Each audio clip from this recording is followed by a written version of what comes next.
Ladies and gentlemen, my name's Paul, and in this RedGamingTech.com video, we're going to be discussing as well as analysing tech news which, as usual, has popped up in the past 24 or so hours. Hopefully, you're having an amazing day. We have a ton of stuff to get through in today's video. It's going to be all focused on GPUs from Intel, AMD, and Nvidia.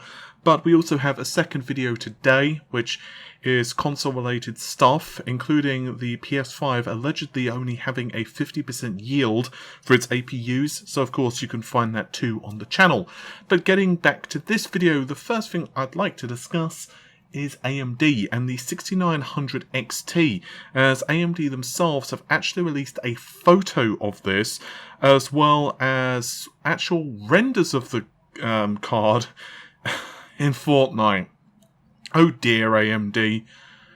Oh dear with the marketing. I'll get into that in just a second. But first of all, let's look at the photos, or the photo. You can see immediately that the Radeon logo is emblazoned on each of the three fans, and I have to say that I think that the fan accents, plus the actual overall colour scheme of the GPU with the red outlines, obviously looks really nice, at least in my opinion.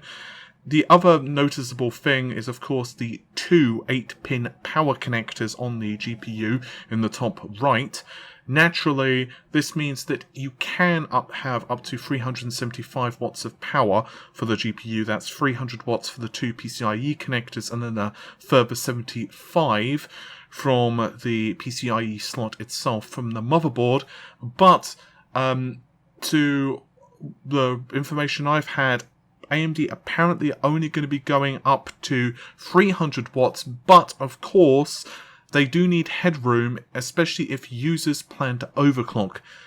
To my understanding, and I've had a couple of exclusives now detailing a lot of the card, overclocking is going to be really down to the users, and I'm also hearing of a liquid variant of the card possibly being planned, although as of the time that I'm recording this video, it seems to be undecided whether AMD will release a liquid variant of the card, and if they do, it possibly is going to be next year.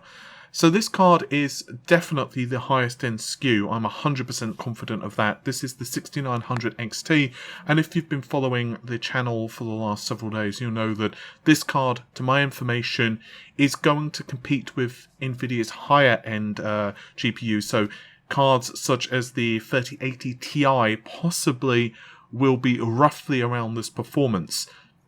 Naturally, some game engines will just do better on Nvidia, and the jury is definitely 100% out on things such as hardware-based ray tracing. Just as a quick reminder, I'm hearing Nvidia are faster here, but, well, yeah, I haven't seen benchmarks, so I will remain on the fence. There are also several connectors, and these have been viewable thanks to the wonder that is Fortnite, he says, with no sarcasm at all. There are two display ports. We can presume that they're not going to be the old standard, so it's going to be 1.4. There's one HDMI port. Again, it's unlikely to be an old standard. I don't think AMD are going to put a 1.4 on the sucker. So that's going to probably be 2.1. And there's also a USB Type-C for obvious reasons. Again, I personally think that the GPU looks quite nice. I think that aesthetically, AMD have nailed it. It also seems that there's a backplate too, which basically fully covers the GPU based upon these renders. I have to be careful how I word things for a moment. So yeah, the GPU, in my opinion, looks really pretty. I think that the Radeon lettering is perfect. As a slight note, I do question whether the Radeon, that is with the, RADEON, the full logo, I wonder if that's RGB, so whether you could have that be blue or purple or whatever, or whether it's simply red. I'm hoping it's actually, you know what, I was going to say I hope it's just red, but I guess for some cases, schemes, that wouldn't really work, so I suppose I would prefer full customization there, although personally I'm not a big fan of RGB. But, you know, everyone to their own and all. I also would like to whine for just a second. So, I think AMD's marketing for CPUs has been pretty spot on, with some blunders. I think they have done some Intel-like things. This is not really to the customers exactly. It's more, sometimes they don't provide full configuration information of test systems, although I have to say recently they've done a lot better of that. It was mostly earlier this year, I think it was, something like that, and it was kind of annoying. They weren't providing full information, for example, of some of the Zen 2 launches. They weren't mentioning the GPU that was being used, and there's a couple of other incidents as well, but they are doing better. However, I am more referring to the way that they're doing these cross-promotional events. I understand that Fortnite is huge, without any question, but I kind of feel they've missed the mark here. I don't really like them using Fortnite. I mean, I would have preferred to have seen a tie-up with a different game, quite honestly. I think that other games probably would have exemplified this better. I do realise they are teasing, and that's the other thing too, because some folks are getting kind of mad. I think it was Frank Zur on Twitter was mentioning that he doesn't really want to do any teasing now because some folks, including journalists, are getting really upset with AMD for the teasing, and I don't actually mind it. Like, I think the teasing is fine. I actually think it's kind of exciting and fun, and I'm okay with it. I just think that sometimes their marketing just doesn't quite work. I think that Nvidia, they have faults, definitely, but when it comes to marketing of their GPUs, Nvidia, I do think that they've got it well mastered. But anyway, moving from AMD and their GPUs, let's move to Intel and their GPUs. I know I've said this a million times at this point, but it's still weird to me that next year we could have like an Intel GPU and an AMD CPU as like the best performance combination. Of course, as always, wait for the benchmarks. I'm just saying that there is a possibility, especially given the latest rumour, as there is a rumour that there is an Intel GPU which features 960 execution units. That is actually a hell of a lot of execution units. We'll get further into that in just a moment. We do know that Intel are working on several discrete GPUs known as DG2. And these may not just be for desktop gaming.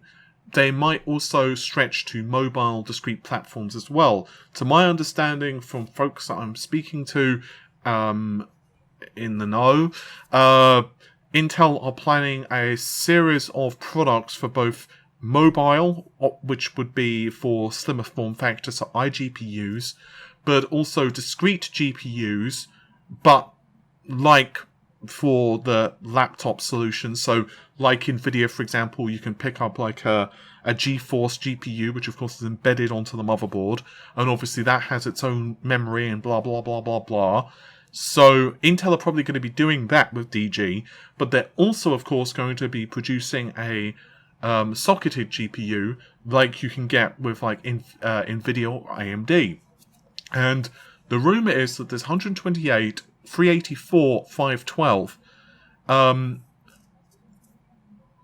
This would be interesting because if the 960 execution unit GPU does exist, apparently it is being developed internally at Intel. The question isn't whether it exists, it's whether Intel chooses to release it.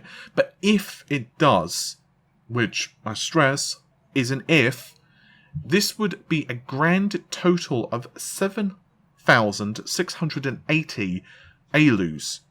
Now, I know folks are immediately going to try to compare that against Nvidia, and you can kind of do that in terms of T-flops or whatever. Well, first of all, we don't know what the clock frequencies are of this GPU. They could be higher than Nvidia's. I'm not saying they are, I'm just saying they could be. And we also don't know other things like how well it scales, what's the scheduler like, drivers, a trillion other things. Is it going to be bandwidth limited? Is it going to, have other problems? What's the feature set? We do know that it seems to be featuring hardware-based ray tracing. Intel have confirmed this, and also on DirectX 12 Ultimate, aka DirectX 12_2, they've mentioned Intel's future GPUs will support things like hardware-based ray tracing, variable rate shading, blah blah blah. In fact, Intel's current GPUs can support variable rate shading. So, yeah, these GPUs will be a very interesting offering, I think, to PC gamers.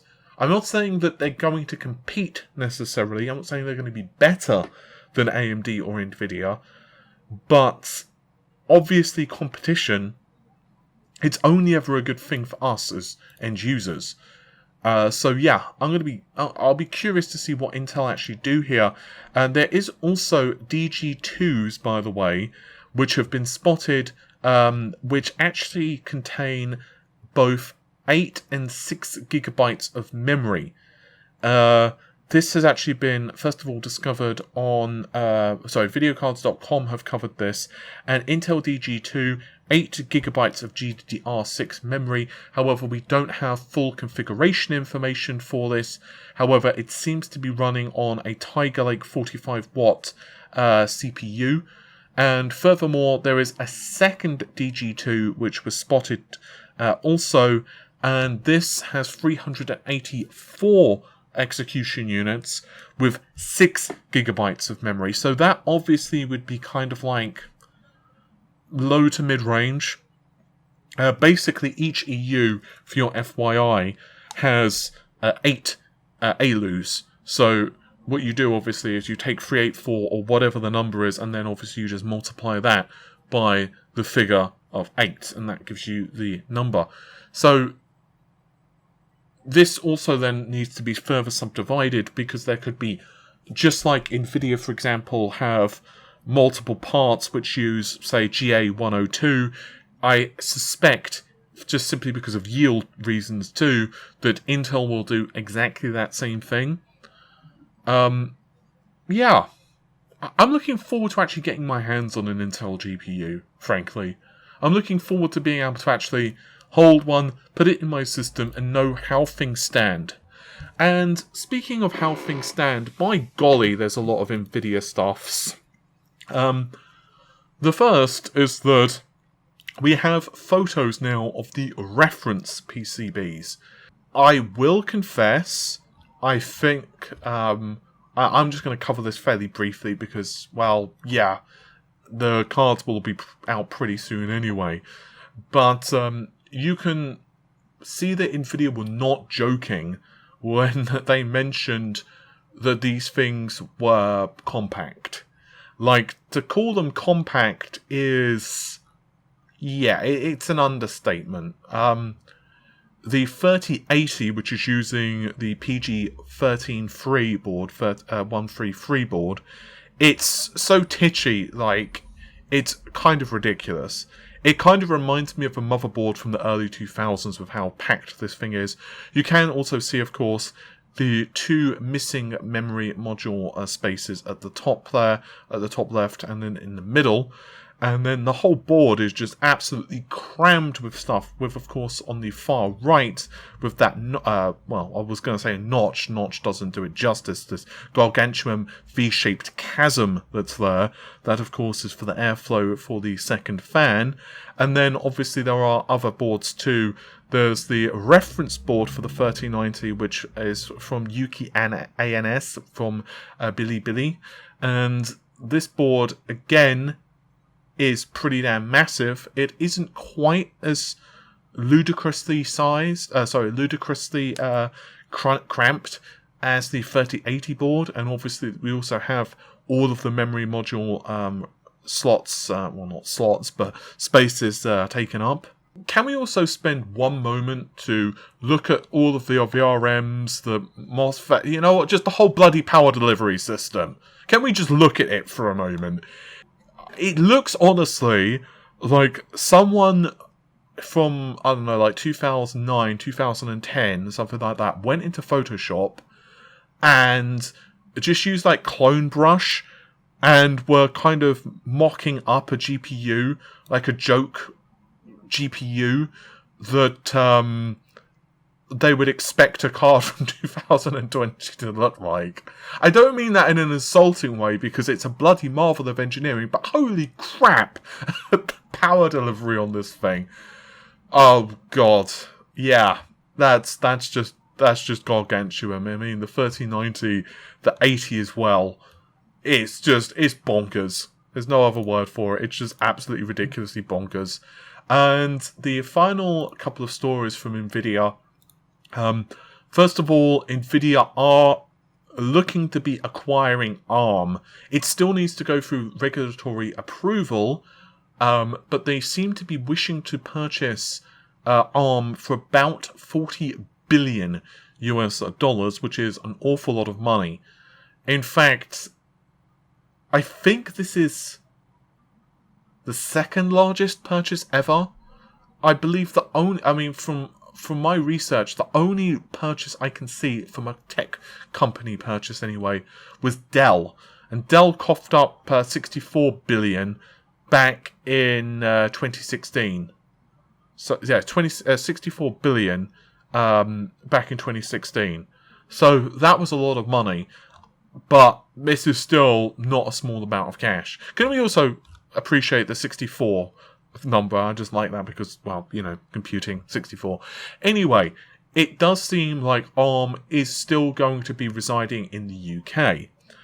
In fact, to the explanation of Nvidia, they will actually be building further in the UK, and they wish to attract researchers and scientists from the UK as well as around the world. And obviously, people's feelings here are quite mixed.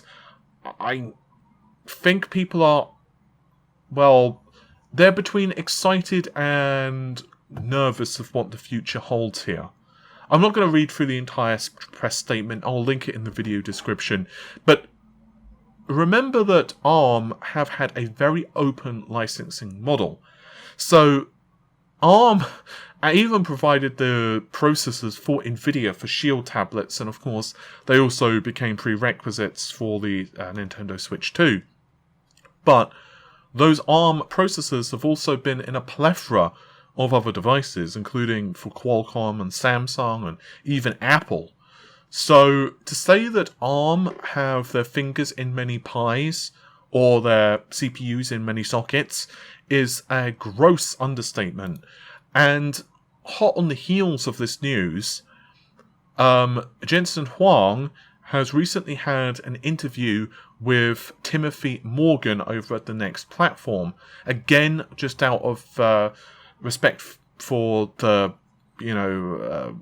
publication, I don't want to read out all of this information, but Jensen Huang actually was teasing that Nvidia will consider producing ARM-based CPUs for servers. And I don't really imagine many of us are surprised by this. I don't think anyone is listening to this and thinking, oh wow, never would have guessed that, unless it was from a sarcastic perspective. They have mentioned that, well, they're not quite sure how this would work, and it's possible that they would still let people basically license the cores, and of course do other things like have semi-custom chips made and so on and so on. It could also lead to very interesting dynamics between Intel and AMD too, given obviously they are pushing the x86 platform. There are other companies which do push x86, but let's face it, if I said x86 to you, you're either going to think Intel or AMD, like in most circumstances. This isn't to say that your GeForce graphics cards are going to disappear tomorrow, and I suspect that Jensen is still going to be extremely happy to sell you the RTX 6080 or whatever we end up having. But it is to say that I do think Nvidia will be pushing the ARM architecture. And obviously there are several competing, I use the word competing in a very loose term, but there is of course x86, there's ARM, and then there's also RISC-V as well, which is gaining quite a lot of popularity too. I don't actually necessarily have a problem with Nvidia buying ARM. I know that it's kind of... I think it's quite instinctual for people in the tech community to panic immediately and kind of have knee-jerk reactions. And I'm not saying that there aren't concerns about this. Without any question there are. But well, first of all, it has to go through regulatory approval, which it still may fail, but I suspect it will go through. But then we are kind of guessing. I mean, let's face it, if you were to go back a few years and think of Microsoft when they purchased GitHub, does everyone remember when so many in the tech community were thinking, oh my god, GitHub is dead, we need to find something else? And no, it's all fine. And there's been tons of other purchases which are similar. So it seems like Nvidia are happy to let ARM continue to arm themselves. Sorry, I couldn't resist the pun. But it does mean that there's a ton of room for Nvidia to explore and create their own custom solutions, which would be interesting from a... well, just from a all-in-one solutions perspective. But it also could be interesting too for potential games consoles or something like that in the future. As always, the years and months will roll on and time will inform us. With all of that said though, thank you very much for watching the video. I'll see you soon. Take care of yourselves. Bye for now.